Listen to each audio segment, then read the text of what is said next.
최근 아동을 노리는 납치, 유괴, 미수 사건이 연이어 발생하며 학부모들의 불안감이 높아지고 있습니다. 우리 아이들의 등굣길이 점점 위험해지고 있는데요. 오늘은 이애림 부산진경찰서 여성청소년계 경사님, 그리고 녹색여성연합회 이유진 회장님을 모시고 아동 유괴 범죄의 실태와 구체적인 예방법에 대해 알아보도록 하겠습니다.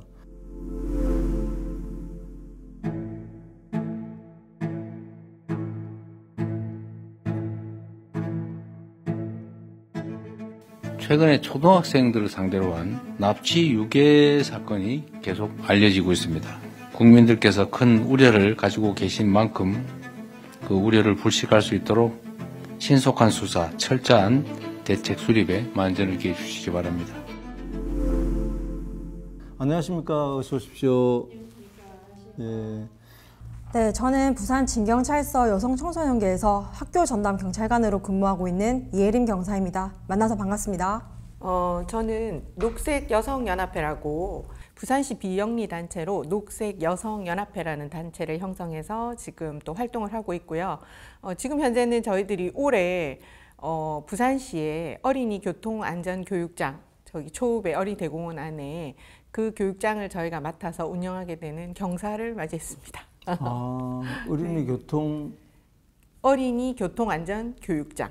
어린이 교통안전교육장 그 시설 설치의 주체는 부산광역시입니까? 네네, 부산광역시. 부산경찰청이 아니고. 네. 그거를 이제 녹색여성연합회에서 네. 위탁 운영하는군요.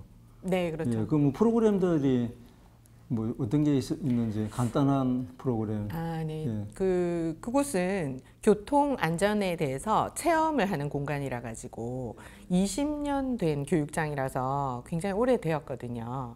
저 어린이 대공원 맨 위쪽에 위치하고 있고 내 아이들이 체험을 할 수 있게끔 되어 있고요. 그리고 이제 저희 강사들이 또 각 학교로 파견되어서 찾아가는 안전교육도 지금 실시하고 있고, 교통안전교육장이긴 하나 생활안전이라든지 학교 안전에 대해서도 저희들이 계속 교육을 진행하고 있습니다. 예, 오늘 주제가 좀 무겁습니다. 아동 유괴. 혹시 두 분 몇 년 전에 그렇게 오래된 뭐 일은 아닙니다만은 영화 극비수사라고 보셨는지? 예, 그 영화의 배경이 된 사건이 그것도 아동 유괴를 다룬 그 영화인데요.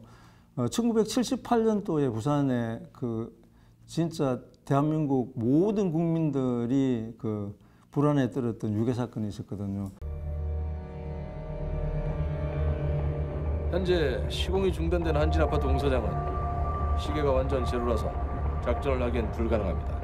거지가 3,000평도 넘는 데다가 복잡한 지형 지물들도 위험하고, 범인이 운주랑 함께 나타난다고 해도 검거나 도주 중에 무슨 짓을 할지 모르기 때문에 범인으로 추정되는 용의자가 낮에 만나자는 연락이 오면 그때 작전을 속게 합니다.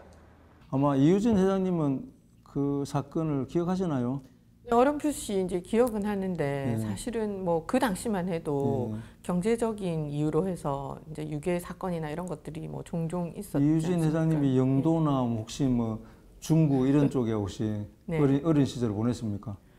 저는 영도, 사하구 이쪽에서 어린 시절. 아마 그게 중구, 서구 지역에서 일어났던 일인 것 같아요. 아동 유괴 참 상상하기도 싫은 범죄인데요. 지금 최근 들어와가지고 미수 사건뿐만 아니고 실제로 뭐 아동이 뭐 이렇게 끌려가다고 뭐 이렇게 극적으로 구출하는 경우도 있다고 하는데 경사님 어떠세요? 지금 현황이 어떠세요? 네, 최근 뉴스에서 볼 수 있듯이 사회적으로 불안감을 야기하고 아이들의 안전을 위협하는 중대한 사안으로 보고 있습니다. 그래서 현재 경찰청에서는 아이들의 안전을 위해서 범죄 예방 그리고 신속 대응에 총력을 다하고 있는 상황입니다. 그렇군. 학부모님들은 뭐 이런 경찰관님들의 뭐 노고에도 불구하고 불안감을 떨칠 수 없겠어요. 그죠? 어떠세요? 사실은 우리 아이들이 학교를 안 갈 수는 없지 않습니까? 그래서 아이들을 이렇게 학교에 보내야 되는데 부모 입장에서는 나가는 순간부터 이렇게 걱정이 되는 건 사실입니다.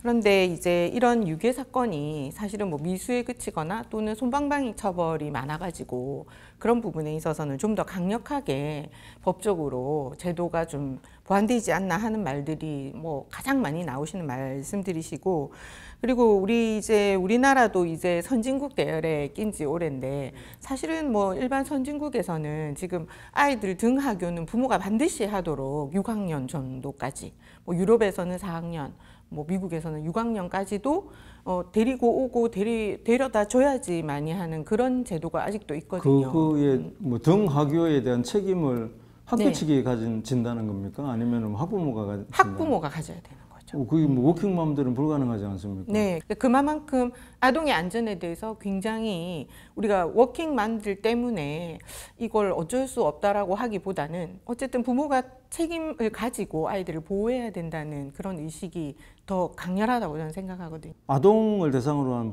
이런 유괴 범죄의 목적은 옛날부터 쭉 내려온 누적되어 있는 수사 그런 뭐 결과들을 다 놓고 보면은 대개는 돈을 목적으로 하는 거잖아요. 근데 최근에는 그런 게 아니고 성 관련 범죄를 저지르기 때문에 부모님들이나 관계되는 사람들이 더 놀라시는 것 같아요.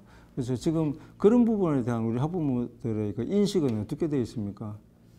뭐 저희가 언론상에서나 이렇게 보면 뭐 현재 성범죄 목적 유괴가 40% 가까이 된다고 이런 보도를 보았습니다.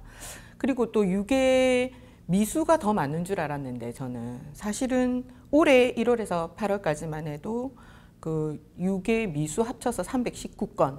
오? 그리고 이제 유괴는 237건, 미수는 82건. 하루에 한두 건씩 꼭꼭 1.3건. 발생한다는 거잖아요. 네, 그렇죠. 네. 하루로 치면.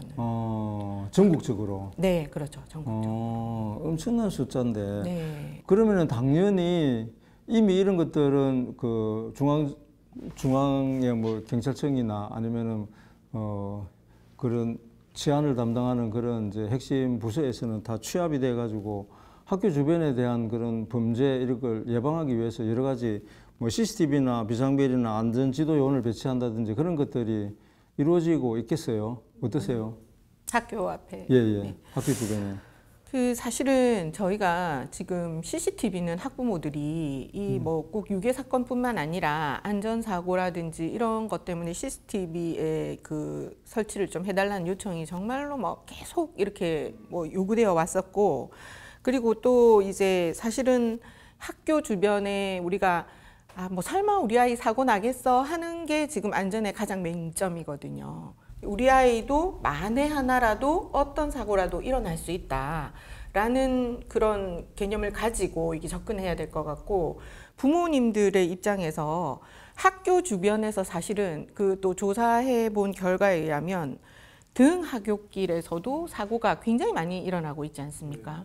그래서 이 등하굣길을 안전하게 하려면 부모님이나 학교만으로는 사실은 힘듭니다. 그래서 국가적으로 사실은 이런 부분을 좀 더 심층 있게 다루어야 되는 부분이고, 뭐 제가 좀 전에도 말씀드렸다시피 뭐 이 정도면 괜찮겠지라는 생각들을 많이들 하고 계시는데, 실정은 뭐 교통안전뿐만 아니라 이런 유괴 안전에 있어서도 굉장히 취약해 있다라고 저희들은 생각하고 있습니다.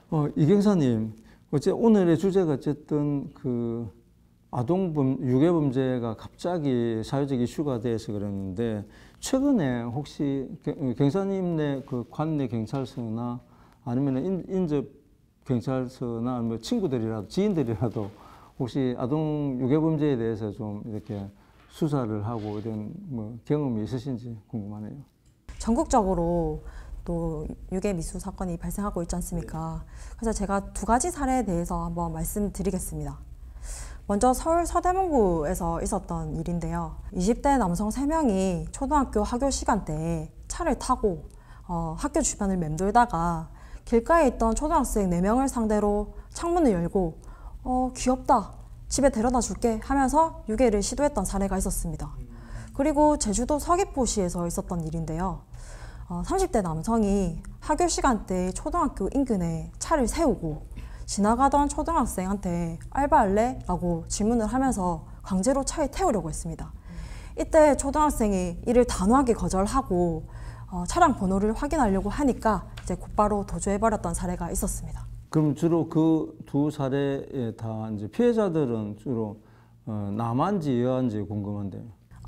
그 두 번째 사례는 여아였었고, 이때 이제 이 학생이 차량 번호를 확인을 해가지고, 곧바로 그 파출소에 신고를 했었습니다. 피해자가? 네, 그래서 굉장히 똑똑하네. 네, 빨리 그 피해자가 잡혔던 사례였습니다. 예. 그럼 결국 그거는 이제 두 사건이 결국은 이제 경사님 말씀하신 사건은 이제 미수다. 예. 그러니까 이렇게 아동 유괴 범죄를 갖다가 이렇게 기수범들에 대해서는 굉장히 좀 형벌이 엄한 것 같은데 미수범은 좀 어떠세요? 네, 맞습니다. 현행 형법상 미성년자 약취 유인죄는 10년 이하 징역형으로 벌금형이 없는 중범죄인데요. 미수에 그치더라도 처벌은 받습니다. 다만 미수범은 벌금형이 선고될 수도 있어요. 여기서 좀 우리 옆에 앉아 계신 이유진 회장님이 분노하지 않을 수 없겠습니다. 학부모님들은 아무튼 그 아동 대상으로 한 성범죄라든지 아니면 유괴범죄에 대해서 우리 사법부가 너무 관대한 처벌을 한다, 관대하게 대한다 이런 것들이 많거든요. 그래서 그런 부분에 대한 우리 시민사회단체의 견해를 좀 듣고 싶어요. 또 저희가 저희는 접하는 게 이제 언론사들의 이야기니까 언론에서 또 발표되기를 유괴 미수범들의 1심 실형 선고율이 20%밖에 되지 않는다라는 네. 보도가 있었습니다. 네. 저희들이 봤을 때는 외국에서는 아동 대상 범죄는 사형에 처하지 않습니까? 수백 년씩 처하죠. 네. 그러나 이 정도로 사실은 경각심을 가지고 이 문제를 바라봐야 되는데 솜방망이 처벌로 그치는 사례가 많기 때문에 그런 법적인 제재를 받을 수 있다라는 감을 잃어버리다 보니까 사실은 더 이런 사례에 대해서 조금 경각심이 덜하지 않았나라는 생각을 할 수밖에 없습니다. 네. 아무튼 시민사회단체에서 경찰관 그런 말이 있지 않습니까? 경찰관 분들이 맨날 며칠 잠복을 해가지고 잡아가지고 이렇게 기소를 하면은 사법부에서 그냥 솜방망이 처벌로 해가지고 또 다시 거기에 연루되어 있는 피해자들은 이제 완전히 피해자들만 더 이제 전전긍긍하면서 살아가야 되는 평생 트라우마인데 그죠? 예. 이경사님 아무래도 아동으로 분류되는 보통 13세 이하니까 그들의 생활활동 반경이 좀 좁지 않습니까? 그럼 주로 학교나 집 주변에서 좀 유괴 범죄 이런 것들이 많이 일어날 것 같아요. 어떤가요? 최근에도 학교 주변에서 발생하고 특히 학교 시간대 많이 발생하고 있는 추세입니다. 학교 때 등교보다 학교 때. 네. 그러면은 그 비율이 압도적으로 학교 시간에 많이 일어나는 겁니까? 예, 맞습니다. 그러면은 학부모 입장에서는 등교보다는 학교의 학생 지도나 여러 가지 시민단체에 지금 우리 이유진 회장님 같은 그런 단체에서도 학생 보호 대책 이런 걸 할 때 더 오후 쪽에 집중을 하시나 봐요. 아니 실제는 저희가 한꺼번에 오는 인원이 등교시에 많기 때문에 저희들은 주로 등교시 봉사활동을 많이 하고 있는 상황이고 하교시에 이런 사건들이 또 많이 일어나는 이유 중에 하나는 하교시에는 학년별로 다 나뉘어서 하교를 하기 때문에 어찌 보면 혼자서 하교하는 친구들의 확률이 하교시에 더 많습니다. 그러니까 오히려 등교시에는 우르르 막 다 같이 오기 때문에 범죄의 목표물이 안 될 수도 있는데 그런 것도 있다고 저희들은 생각하고 있습니다. 요즘 7세 고시라 6세 고시라 했는 7세 고시라 했는 무조건 마치자마자 또 학원차들이 와서 한꺼번에 또 데리고 가고 그렇게 해서 이런 범죄가 없을 것 같은데 그죠? 네. 끊임없이 이런 범죄가 생기고 요즘 범죄의 연령이 없지 않습니까 보니까 그래서 예를 들면 이렇게 촉법 소년에 해당되는 사람들이 이런 범죄를 저지르는 경우도 있나요? 지금 최근에 있었던 사례는 고등학생은 있었고요. 네. 촉법 소년이 유괴를 했었던 사례는 제가 아직은 확인이 되지는 않았습니다. 이 촉법 소년들이 사실은 아이들을 어리거나 더 약한 아이를 데리고 가서 그 아이들을 뭐 폭행한다든지 이런 것도 어찌 보면 유괴 일환 어떤 그런 유괴에 관한 범죄 유형이 같이 포함된다고 저희들은 보고 있거든요. 당연하죠. 네. 그래서 이 촉법 소년들이 자기 본인들이 촉법 소년임을 알고 내가 이렇게 처벌받지 않은 대상이라는 것까지도 알고 이 범죄를 저지른다는 것이 진짜 더 큰 문제인 것 같습니다. 사실은 그런 부분에 대해서 경찰관 분들이 가장 더 좀 분하고 억울하겠어요. 그죠? 범죄를 놓고 봐야 되는데 그 나이를 가지고 이렇게 얘는 처벌할 수 없으니까 빠지고 훨씬 더 흉측하게 저질렀음에도 불구하고 그런 것들이 종종 있겠죠. 네, 촉법소년의 처벌 부분에 대해서 한번 말씀을 드리면 네. 일단 촉법소년은 10세 이상 14세 미만을 촉법소년이라고 하는데 예. 형벌 대상은 아닙니다. 그렇죠. 네, 대신에 저희는 이제 보호 처분을 받을 수는 있어요. 예. 그래서 이제 사건에서 아예 배제되는 게 아니라 이제 그렇긴 보호 하죠. 처분을 받을 수는 예. 있는 부분이 있습니다. 예. 네, 하지만 이제 좀 연령을 낮춰서 좀 더 이제 법적으로 검토가 돼야 될 부분도 있는 거라고 생각은 합니다. 근데 그 피해 당사자 입장에서 보면은 뭐 경찰관들이 24시간 보호를 하고 있다 하더라도 그 어느 순간에 또 이렇게 그 잠깐 감시가 느슨한 틈을 타서 또 다른 범죄 자기들이 이제 보복을 당할 가능성에 대해서 늘 걱정을 하잖아요. 예, 그래서 그런 부분들이 사회에 같이 이제 공존하면서 감시하면서 계도하는 쪽으로 아마 그렇게 법의 따뜻함을 이렇게 보이기 위해 하는 것 같은데 그런데 일단은 피해자 입장에서 보면 그게 굉장히 불안할 것 같더라고요. 그죠? 회장님이 오랫동안 학교 주변에 그 교통 안전 활동부터 해가지고 다양하게 이렇게 학교 주변에 일어날 수 있는 아동 범죄 예방을 위해서 오랫동안 활동을 해왔지 않습니까? 예, 그래서 특별히 기억에 날 만한 사건을 목격을 하신 게 있으신지 궁금합니다. 사실 학생들의 사고라는 것이 진짜 예상을 빗나가는 여러 가지 사고가 있는데 특히 학교 폭력, 학생들의 폭력 사항에 대해서는 요즘은 왕따라든지 또는 그 아이들을 폭행하는데 은밀한 곳에서의 폭행, 그러니까 언어로 인한 폭행으로 인해서 사실 아이가 자살까지 하고 싶다 이런 얘기까지 나온 적도 있었고 제가 가장 좀 기억에 남는 사건은 초등학생은 아니고 중학생 아이가 정말로 가정도 화목하고 잘 지냈었는데 반장 선거 이후에 그 아이가 왕따 비슷하게 이 친구가 열심히 이제 연설문도 준비하고 해서 반장이 되었는데 자기가 반장이 못된 친구들에 의해서 밤에 늦은 시간에 SNS상으로 아이들이 이렇게 조금 왕따를 시킨 사례가 있었습니다. 근데 이 아이가 그런 일이 있었을 때 사실은 부모님과 교류가 없었던 친구도 아닌데 친구들과 그냥 또 SNS상에서 논의를 한 거예요. 내가 이러니까 이 친구가 나를 미워한다. 그랬을 때 이 아이들이 이 친구에게 이걸 보듬어 줬어야 되는데 그래서 내가 죽고 싶다 이러니까 한 명이 죽어봐. 죽을 수도 있잖아 이런 문제로. 이 말 한마디로 사실은 자살 행위까지 이어져서 부모님이 정말로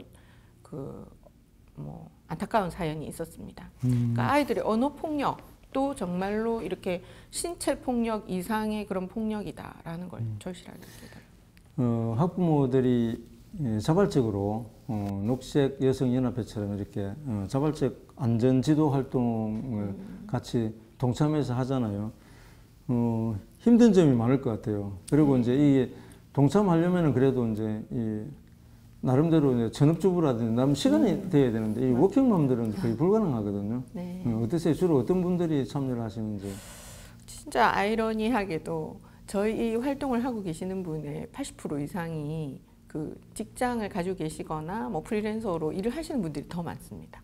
어떻게 시간을 매일 할 거고 돌아가면서 당번제로? 네, 그리고 요즘은 휴무제라든지 이런 것들이 잘 돼 있어가지고 그리고 저희가 주로 아침에 하는 봉사활동도 많고 그래서 저희들도 직장에 다니는 어머니들이 이렇게 더 많은 관심을 가지고 있다는 거에 대해서 제가 생각할 때는 더 많이 매스미디어에 노출돼 있고 더 많이 이게 필요하구나라는 생각을 하시기 때문에 그렇지 않나라는 생각을 하는데 저희들도 오히려 집에 그냥 있는 분들보다 뭐 직장을 가지고 계신 분들이 더 많습니다. 네. 등굣길 안전 측면에서 우리 아이들이 특히 조심해야 될 상황, 예, 그 좀 말씀해 주십시오. 네, 낯선 사람들이 길을 물어보는 경우나 아니면은 물건을 같이 들어달라고 부탁하는 경우가 있는데요. 아이들은 낯선 사람을 경계해야 한다는 것과 그리고 도와줘야 한다는 가치가 충돌할 때가 있어요. 예. 그래서 이때 아이들한테 이 도움은 아이들한테 요청하는 게 아니라 경찰관과 같은 안전한 사람한테 요청해야 한다는 그런 인식을 심어줄 필요가 있습니다. 그 구체적으로 정확히 잘 모르겠는데 왜냐면은 네. 아무래도 우리나라 이제 고령화 사회가 초고령화 사회가 이제 급속히 유행이 되고 있는데 아시다시피 뭐 물리적으로 이렇게 나이가 들면은 이제 인지 기능이 자꾸 떨어지지 않습니까? 네. 그러면 더 많은 걸 묻게 되고 그 어린 아이들한테도 자꾸 어른들도 가서 묻게 된단 말이죠. 그 묻는 행위 자체를 이제 이 범죄 예방 차원에서 이렇게 접근이 되면은 세상이 너무 삭막해질 것 같다는 생각도 들고 물어보면 아이가 할아버지 그 경찰관 아저씨에게 여쭤보세요 이렇게 해야 된다는 말씀이신지. 네, 그래서 제일 중요한 것은 또 추후에 대처 요령에서 알려드릴 건데요. 네네. 예. 위험한 사항이 발생하면 그 현장에서 바로 큰 소리로 도움을 요청하는 것이 가장 안전한 방법입니다. 아이가. 예. 네. 예, 회장님, 아이들이 최소한 스스로 이런 이제 유괴 범죄뿐만 아니라 여러 가지 세상의 곳곳에 노출돼 위험에 노출돼 있지 않습니까? 스스로 자기를 보호할 수 있는 그런 대처법도 좀 알아야 되지 않겠습니까? 예. 금방 우리 경사님께서도 말씀하셨는데 정말 이렇게 어려운 사람들을 도와줘야 한다는 의식과 그 다음에 또 경계해야 된다는 경계심 사이에서 우리 아이들이 정말 많은 그 마음의 갈등을 할 건데 사실은 저희들이 공이 차 밑에 들어갔다 했을 때 저희들이 안전수칙이 뭐냐면 지나가는 어른에게 공을 좀 꺼내주세요 해야지 본인이 직접 꺼내면 안 된다는 게 안전수칙이거든요. 지금도 어떤 할아버지나 할머니를 도와줘야 하지만 우리는 어린이잖아요. 너희들은 어린이기 때문에 지나가는 어른에게 이분이 뭐 이렇게 길을 물으시는데 좀 도와드리세요라고 토스해야 되는 거죠. 그래서 이제 그런 방법들을 이 안전수칙이 굉장히 쉬우나 한번 들으면 익숙해지나 어른은 바로바로 고칠 수가 있으나 어린 친구들은 다시 또 이게 이제 돌아가는 게 문제라서 안전교육에 있어서 가장 중요한 것은 반복 학습이거든요. 그래서 저는 어린이에게 어른이 요청하는 사례는 어린이들이 주변에 있는 어른에게 다시 토스해야 된다라고 가르치고 있습니다. 저희들은. 그래서 아까 제가 여기 할아버지가 길을 물어요 이렇게 네, 그렇죠. 된다는 거. 네, 맞습니다. 그런 식이다, 네, 그죠? 네, 그렇죠.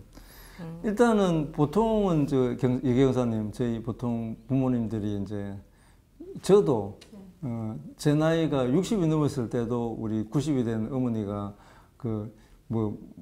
모르는 사람한테는 이렇게 따라가지고 모르는 사람하고 말도 못 섞게 하고 이렇게 모르는 사람이 뭘 요구를 하면은 듣지 말라는 식으로 평생 그걸 이제 저희 가르침으로 받아왔잖아요. 근데 이제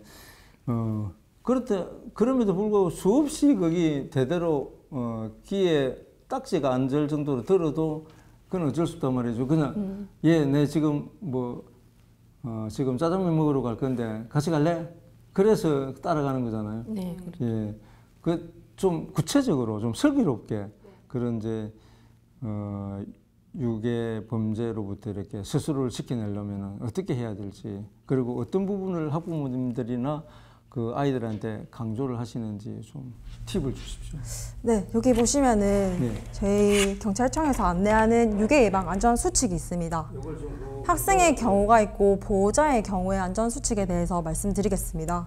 먼저 첫 번째는 낯선 사람에게 낯선 사람이 주는 음식이나 선물은 받지 않습니다. 그리고 두 번째는 외출 시에는 보호자에게 반드시 목적지를 알립니다. 그리고 세 번째는 등하교시 때 사람들이 많이 다니는 큰 길로 다닙니다.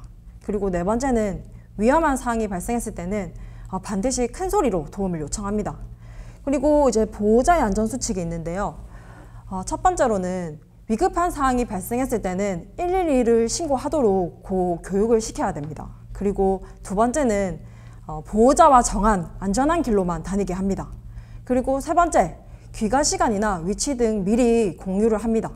그리고 네 번째로는 보호받을 수 있는 장소를 알려주는 건데요. 이때 보호받을 수 있는 장소라고 하면 아동안전 지킴이 집이라고 있습니다. 이는 안전드림앱에서 확인할 수 있겠습니다. 네. 이 계산. 근데 그 혼자 있을 때 어떻게 대처를 해야 될까요? 그래도 이런 부분을 조금이라도 뭐 두세 사람이나 또래나 아니면 어른들이 옆에 뭐 지하에 들어와 있는 경우에 하고 완전히 혼자 있었을 때 그런 이제 유괴의 유혹으로부터 이렇게 빠졌을 때 대처가 조금씩 다르겠죠. 일단 혼자 있을 때는 네. 최대한 밝고 사람들이 많이 다니는 큰 길로 다니는 게 안전한데요. 일단 혼자 있을 때나 친구들이 많이 있을 때나 모두 가장 중요한 것은 위험 사항이 발생했을 때 큰 소리로 도움을 요청하고 안전한 곳으로 빠르게 그 현장을 벗어나는 것이 중요합니다.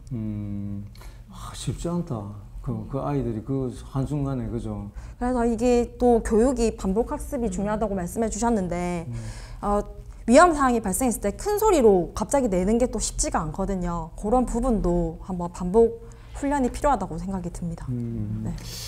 예, 그 경찰관 분들은 어쨌든 애를 쓰시고 계시는데 그래 해도 뭐 제 첫 번째 단계가 이제 부모님이 내 아이를 우선에 안전하게 지켜야 되는 게 우선시 될 것 같은데요. 특히 등교보다는 하굣길 안전을 위해서 어떻게 매일매일 일상적으로 아이들 보고 부모님 스스로도 뭐 체크리스트가 있을 것이고 아이들도 스스로 지켜야 될 수칙들이 있지 않겠습니까? 그래서 관련 단체에서는 어떻게 교육을 하고 계신지. 뭐 지금 이렇게 경사님 말씀하신 이 안전 수칙은 정말 저희들도 뭐 열심히 가르치고 있으나 또 이런 사례가 있었습니다. 아이들을 이제 일부러 이렇게 살살 꼬셔가지고 같이 갈래라고 이렇게 실험을 해봤는데 아이들이 뭐 한 3분 안에 다 넘어갑니다. 어른들이 조금만 막 이렇게. 그래서 사실 아이들이 이런 것들을 막 싫어요, 안 돼요라는 말을 소리쳐라라고 하지만 실제로 저희가 요즘은 가상현실 체험이라 해서 안전교육도 그렇게 시키고 있거든요. 그래서 우리가 119 심정지 환자가 나타났을 때도 제일 먼저 해야 될 일이 의식 확인하고 119에 신고하는 거지 않습니까? 마찬가지로 위급한 상황이 아니고 좀 의심스러운 상황에서는 부모님께 반드시 전화를 하거나 그다음에 소리치는 것을 체험으로 자꾸 아이들에게 가르쳐야 됩니다. 그래서 이렇게 수칙으로 자, 다 같이 해보자. 싫어요, 안 돼요. 그리고 좀 이상하다, 수상하다는 생각이 들고 나 혼자 있다 이러면 아까처럼 빠르게 움직여서 나가야 되는데 지금 저는 가장 큰 문제가 모르는 사람의 범죄에 있어서는 아이들이 경계를 하는데 최근에 그 미수에 그친 사례 중에 하나는 아는 사람, 자기가 한번 본 적이 있는 사람에게도 이런 사례가 있었거든요. 범죄의 대상이 되는 사례가 있었기 때문에 아는 사람이라도 함부로 따라가서는 안 된다. 그리고 우리가 아이들에게 사실 핸드폰 주는 것도 사실은 이제 부모님들 입장에서 너무 어린 아이들이 핸드폰을 들고 있으면 많이 노출이 돼버리니까 고민은 되시지만 위급한 상황에서 부모에게 빨리 전화를 한다든지 또는 지나가는 사람에게 요청하기보다는 이제 그런 범죄자들이 한 명은 차에 타고 한 명은 옆에서 이 아이가 요청했을 때 요청을 받아주려고 있는 범죄자도 있었던 사례가 있다고 제가 들었거든요. 그러면 뭐 가게라든지 또는 뭐 차에 이렇게 운전을 하고 있는 사람에게는 접근하면 안 된다라든지 이런 어떤 경계 범위를 정해줘야 되고 그 다음에 이제 경찰관들이 물론 곳곳에 다 계시면 좋겠지만 사실은 우리 아까 말씀하셨다시피 어디가 우리 아이들이 안전한 구역인지를 알려줘야 되고 그런 구역을 많이 만들어내는 것도 중요한 방법 중에 하나라고 좋은 생각합니다. 말씀입니다. 제가 얼핏 들어보니까 그때 여성을 범죄로부터 보호하기 위해서 이렇게 뭐 편의점이라든지 24시간 편의점 이런 데 이제 안심존을 운영을 하더라고요. 아동도 유사한 아동 범죄 예방을 위해 가지고도 그런 안심존 같은 걸 운영하고 있나요? 네. 제가 아까 보호자 안전수칙에서 보호받을 수 있는 장소가 아동안전지킴이 집이라고 제가 미리 설명을 드렸는데요. 예. 현재 부산진경찰서에서는 아동안전지킴이 32명, 아동안전지킴이 집 62개소를 운영하고 있습니다. 네, 아동안전지킴이는 무엇이냐면은 학교 주변에 배치가 돼서 가시적인 순찰 활동을 하고 있고요. 그리고 아동안전지킴이 집은 뭐 편의점이나 약국, 문구점 등 아이들이 뭐 위험이 발생했을 때 적극적으로 보호해주고 또 신고해주는 그런 역할을 하고 있습니다.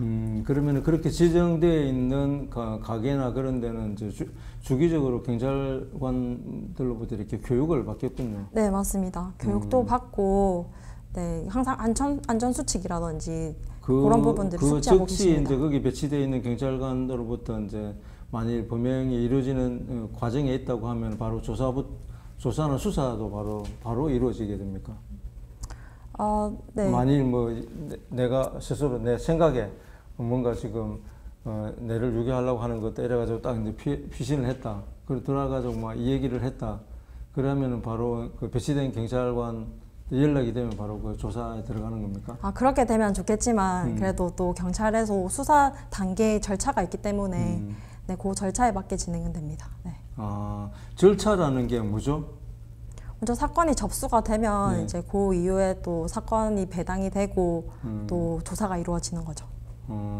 일종의 그게 이제 화재를 비교해 보면은 만약 이제 그 뭔가 유괴를 당하려고 쫓기다가 이렇게 뭐 그 이 아동이 이제 편의점이나 뭐 이런데 구멍가게 가가지고 뭔가 거기가 이제 안심존이라는 생각을 하고 들어가서 주인께 얘기를 하고 그래 하면은 곧바로 그냥 뭐 우리 119 출동하듯이 곧바로 와가지고 대응을 해야만 실효적이지 않을까 이런 생각이 들었어요. 그거 맞습니다. 이제 신고를 했을 때 네. 당연히 그 관할 지구대가 바로 현장에 출동을 하고요.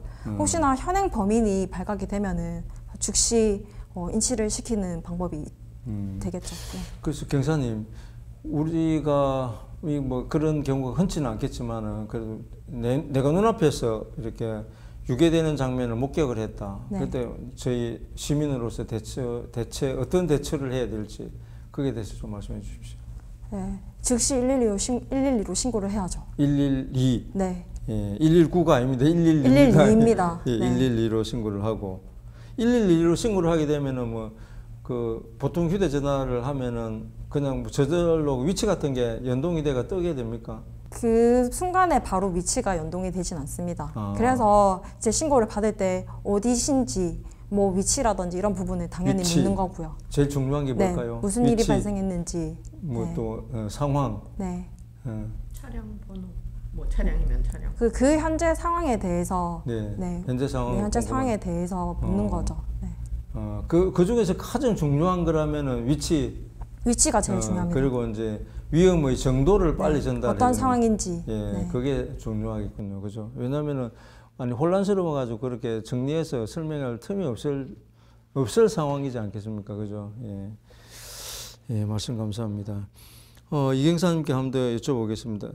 경찰이나 지자체에서 시행 중인 아동 안전을 위한 제도, 뭐 예를 들면 아동 안전 지킴이 이런 부분 등 해가지고 그런 제도 준비되어 있는 제도들이 있으면 이번 기회에 좀 설명해 주시죠. 제가 방금 그 예, 제도에 한번 대해서 더, 설명을 예, 드렸었는데요. 예. 네. 아동 안전 지킴이가 무엇인지 한 번 더 설명해 드리겠습니다. 네. 학교 주변에 배치가 돼서 가시적인 순찰 활동을 하는 역할을 하는 것이고요. 아동 안전 지킴이 집이라고 하면 그 편의점이나 그리고 문구점, 약국 등에 그 비치가 되는데 아이들이 도움이 필요로 할 때 적극적으로 보호하고 신고를 해주는 역할을 하고 있습니다. 그럼 일단 우리 시민으로서 의무 사항이다, 그죠? 네, 맞습니다. 그러니까 온 나라가 아동을 이렇게 키워야 되니까, 그죠? 좋은 제도입니다. 끝으로 두 분한테 공통으로 한번 말씀을 듣고 마무리할까 합니다. 우선 이유진 회장님께 마지막으로 이번 최근에 빈발하고 있는 이 아동 유괴 범죄 관련해 가지고 이 범죄뿐만 아니고 우리가 가뜩이나 저출산인데 아이도 적게 낳는데 일단 태어난 아이를 우리가 성인이 될 때까지 안전하게 키워야 되지 않습니까? 그래서 그렇게 범죄로부터의 또 뭐 보호받는 것뿐만 아니고 여러 가지 위험으로부터 아동이 보호받을 수 있는 뭐 여러 가지 정부 당국이나 지자체에 좀 말씀하시고 싶은 것들이 있다면은, 그리고 우리 국민들, 우리 시민들이 또 어떤 자세를 좀 가졌으면 좋겠다, 그런 것들이 있으면은 두 분이 말씀해 주시면 좋겠습니다. 네. 오늘 이 주제뿐만 아니라 저희는 아이들의 안전에 있어서 가장 중요한 것은 부모와의 소통이라고 생각합니다. 그러니까 일단 집에서 소통이 안 되고 부모와 얘기를 안 하면 누구랑 논의를 할까요? 결국은 친구들이랑 논의를 하게 됩니다.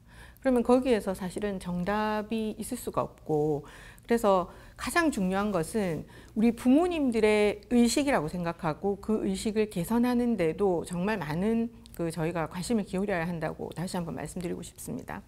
그 아이들이 가장 기본 단위인 가정에서 어떤 교육을 어떻게 받느냐, 또는 부모님들이 어떤 말을 하느냐에 따라서 이 아이들의 안전의식이 달라집니다. 그렇기 때문에 저희들은 우리 아이들은 앞으로 살 날이 더 많은 아이들이고, 이제 앞으로 우리나라를 짊어지고 나가야 될 기둥들인데, 이 아이들을 우리 가정에서 내 아이가 나 혼자서 키우는 것이 아니라 나는 내 아이를 키우는 사람이기도 하고, 아까 우리 사회자님께서 말씀하신 이 우리나라의 아이들을 공동체 의식을 가지고 함께 키워야 하는 우리 어른들입니다. 그리고 무단횡단을 하든 나쁜 짓을 하든 아이들은 그걸 보고 배우기 때문에 일단은 우리 지금 어른들이 좋은 사례들을 보여줘야 되고, 가장 기본 단위인 부모, 엄마, 아빠로서의 역할을 제대로 다해야 된다는 것을 다시 한번 말씀드리고 싶고요. 그 다음에 우리 아이들이 사실은 범죄에 너무 많이 노출되어 있는데, 요즘은 여러 가지 프로도 하는데 제가 TV 프로를 보면서 느낀 게, 내 아이를 내가 잘 못 키우는 거는 생각을 못하고 다른 사람이 내 아이를 지탄한다든지, 뭐 예를 들어서 뭐 학폭 사건 이런 거에 있어서도 막 내 아이가 잘못된 거에 대해서는 인정하지 않는 이런 사례들이 정말 많았습니다. 우리 아이들은 내가 집에서 직접 보는 거랑 밖에 나가서의 행동이 다릅니다. 아까 위험할 때 우리 아이들이 뭐 소리쳐서 도와주세요라고 하는 체험 훈련도 시켜야 되고, 또 아까 경사님이 말씀하신 아동 안전 지킴이 집이 어디 있는지 부모님이 직접 손을 잡고 그걸 알려줘야 되는데, 말로만 여기다 저기다 하면 절대 안 됩니다. 그래서 우리 부모님들이 일단은 먼저 우선적으로 우리 아이들에게 우리 가장 안전한 길, 우리 집에서 학교, 학교에서 학원까지 가장 안전한 길을 알려주고, 그 다음에 가장 안전한 곳이 어디인지 먼저 알려주고, 그리고 아이가 이런 일을 당했을 때, 긴급한 상황일 때 소리칠 수 있으려면 알아야 됩니다. 어떤 게 위급한 상황인지를 알아야 되기 때문에 그런 위급한 상황을 체험적으로 우리가 가상현실로도 한번 만들어 보시고, 또는 그런 게 부족하면 이런 교육관이나 교육장이나 이런 곳을 부모님이 함께 체험하시고 배워야 한다. 이제는 안전도 배워야 한다. 그리고 함께 공유해야 한다는 것을 다시 한번 더 말씀드리고 싶고, 국가적인 차원에서도 아까도 뭐 말씀하셨지만 지금 저출산 시대에 우리 아이들 얼마 많지도 않습니다. 그런데 이 아이들을 누구 하나가 키우고 뭐 어떤 사람이 키우는 것이 문제가 아니라 우리 모두가 우리 아이들을 보호해야 된다는 이런 의식을 다시 한 번 더 고쳤으면 하는 것이 저희 바람입니다. 아이고, 귀한 말씀 감사합니다. 예, 이경사님. 네, 현재 경찰청에서는 아이들의 안전을 확보하고 범죄 예방을 위해서 등하교 시간대에 학교 주변 순찰을 강화하고 112 신고에 적극 대응하고 있습니다. 위험한 사항이 발생하면 반드시 112에 즉시 신고해 주시기 바랍니다. 이상입니다. 아이고, 두 분 말씀 감사합니다. 오늘 좋은 말씀 해주신 이예림 부산지인경찰서 여성청소년계 이예림 경사님과 녹색여성연합회 이유진 회장님, 귀한 말씀 너무 감사드리고요. 앞으로 사랑스러운 우리 아이들을 잃어버리지 않도록 지금 이 순간에도 안전한 환경을 위한 모두의 꾸준한 관심과 지도가 필요한 시점입니다. 더 이상 불안한 등굣길이 아닌 든든하고 안전한 등굣길이 되기를 바라며 이 시간 마무리하도록 하겠습니다. 귀한 말씀 다시 한번 감사드립니다. 두 분 감사합니다.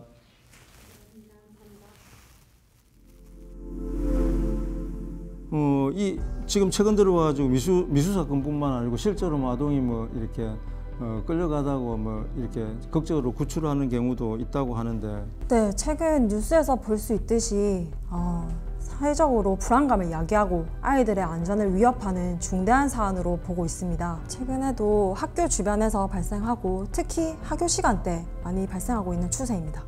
저희들이 봤을 때는 외국에서는 아동 대상 범죄는 사형에 처하지 않습니다. 솜방망이 처벌로 그치는 사례가 많기 때문에 특히 등교보다는 학교길 안전을 위해서 어떻게 매일매일 일상적으로 아이들 보고 우리 집에서 학교에서 학원까지 가장 안전한 길을 알려주고 그 다음에 가장 안전한 곳이 어디인지 먼저 알려주고 아동안전 지킴이 집이라고 하면 편의점이나 그리고 문구점, 약국 등에 비치가 되는데 아이들이 도움이 필요로 할 때 적극적으로 보호하고 신고를 해주는 역할을 하고 있습니다.